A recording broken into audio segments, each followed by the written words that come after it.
तर नमस्कार भावांनो, आज काय विषय माझा चालता आज चाललेला आहे साखरवाडीला. मग चला म्हणलं थोडंसं जावं, तर अजय भावाला घेतलं, मागं नौकऱ्यांना बसवलं गाडीवर. तर चला म्हणलं मग थोड्या गोळ्या घेतल्यावर कसा दुखत होता. मुसरूफबाई मला पेट्रोलला पैसे सोडतो, पण त्यानं काय सोडलं नाहीत. मग आम्ही पेट्रोल पंप ओलडून आलो. नंतर ना साखरवाडीचा तर विकास चाललेला आहे, रस्त्याचा तर थोडंसं मनाला बरंच वाटलं. मग काय पदर पैशाचं पेट्रोल टाकून आम्ही पुढचा प्रवास चालू केला. साखरवाडीत पोचलो. मग मस्तपैकी तर डायरेक्ट अजयच्या मनात काय नारळाचा डाव होता का काय कळतच नाही.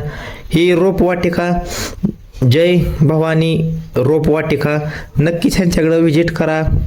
सगळ्या प्रकारचं ऊसाचं बेन असतं ह्यांच्याकडं लावायला, स्वस्त दरात बी देतील. परत ना मुसरूफबाईच्या थोडंसं घराकडे गेलो, मुसरूफबाईला वाज बोलवून घेतलं. हे बघू शकता मुसरूफबाईचा गोटा, तर त्यांची आपण मुलाखत घेत आहे. किती देते? 25 लिटर गाय देते मुसरूफबाई. चित्र बघू शकता तुम्ही, हिला थांबतून नाही बघू शकता गाय तुम्ही. मुसरूफबाईच्या आम्ही गोट्यावरती गाय बघायला आलेलो आहे. तर दादा गाय दूध किती देते? 25 लिटर. 25 लिटर. 25 50 किती 50 100 झालं. मग काय थोडंसं वडापाव खायला मुसरूफबाई म्हणला चला, तर वडापाव चिच्च खालचा वडापाव खायला गेलो.